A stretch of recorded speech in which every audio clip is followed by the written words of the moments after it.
Tak ti teraz ja niečo poviem. Moderátorky tu sú moje dve.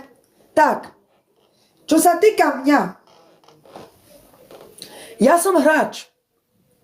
A neľutujem to, že som s tetou Slavkou mal duel. Práve naopak, cítil som sa fantasticky. Dobre som sa cítil. Zatiaľ, čo vy už stále odsudzujete, špinite ju. Kto nerobí chyby tu? Kto nerobí tu chyby? Všetci robíme chyby.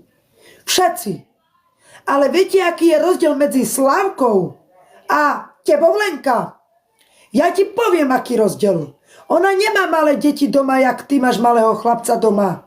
Ona si môže dovoliť sedieť 24 hodín denne na TikToku, pretože ona má dospelé deti. Ale ty máš malého chlapca. A ty ideš si dovoliť povedať, že ja som ti zobral chlapca do huby. To, že máme podozrenie, že ty si fejky urobila na svoje dieťa, to nielen, že ja, alebo teta Slavka, celý TikTok si to myslí, len ti to do huby nepovedia, pretože vedia, že si psychicky porušená debilka. Namiesto toho, že stále ideš riešiť tú Slavku, ty si pozametaj pred svojim prahom. Pozri sa do svojho taniera, ako sa ty správaš.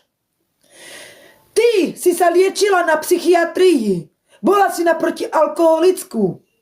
Ako matka by si sa mala spamätať a nie tu žvaniť a útočiť na ľudí, ktorí si ťa zastávali. Rozumela si? Rozumeno? Lebo ja deti nepreklinám. Ja deti nemusím preklinať. Toto není moja krieda.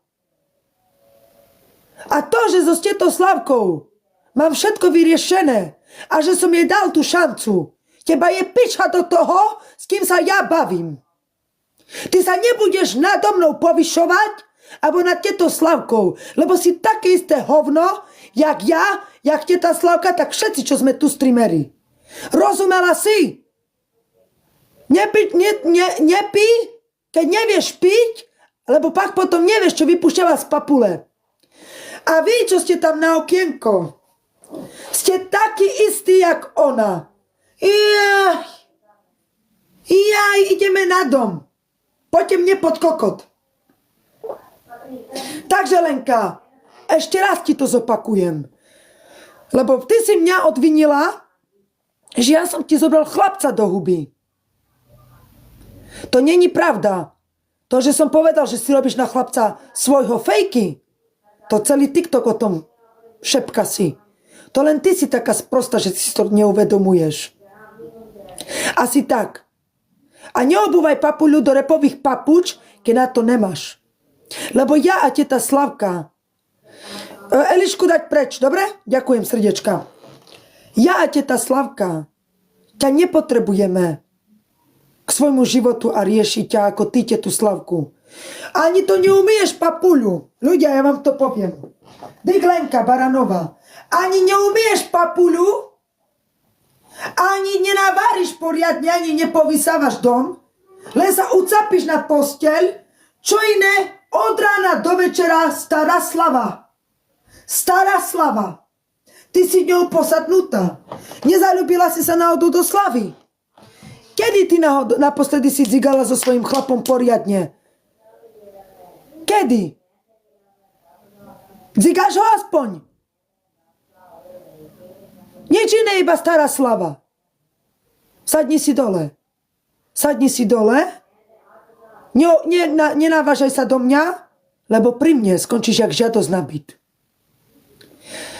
Všetci streamery, čo sú tu, ti môžu potvrdiť. So mnou si nezačínaj.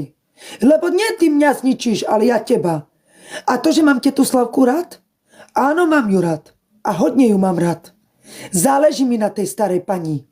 Aj napriek tomu, že mi nadávala. Že mi povedala, že som kurva pakistanská. Že som štetka. A čo ja viem? Stále ju budem mať rád. Stále. Stále. Lebo ju som prvý spoznal ja. Teba som až potom spoznal. Ja som ťa ľutoval. Ja som ťa mal rád. Zastával som si ťa. A ty si čo urobila? Dneska si sa ukázala, jak ty ma máš rada a jaká ty si vďačnica. A moju ženu ideš brať do huby. Však moje ženy ty nesieš ani pokotníky. Nie to, že ešte pod jej piču. Rozumela si? A ešte raz si vezmeš mňa do huby. Tak si bol zatočím tak, jak kolotoč sa točí správne. A daj pokoj ty Slavky, dáš pokoj mne, dáme ti pokoj my. Lebo ty si ňou posadnutá, nie teta Slavka, ty. Stále si jej dceru bereš do huby. Vy ste preto Slavku zobrali mladú k sebe, nie? Aby ste ju potom vo finále mohli ponižovať. Dobre urobila teta Slavka, že si zobrala naspäť dceru tam, kde je. Nech je aká chce. Nech je aká chce, Lenka, Slavka. Stará sa o svoju dceru, ľúbi svoju dceru a jej dcera ľúbi ju. Ty sa nebudeš starať, s kým ona sa dzigala a s kým nie. Ty sa staraj, koľko teba denne jebe tvoj muž, koľko ty ho denne cickáš a staraj sa o to, čo máš. Nie 24 hodín denne na TikToku. Lebo urobím s tebou tak dobré poriadky, že ja osobne na teba podám, jak ti tam chlapec kričí a jak pýtal niečo, čo nemá chlapcovi sa dávať. Stromte tu švaby.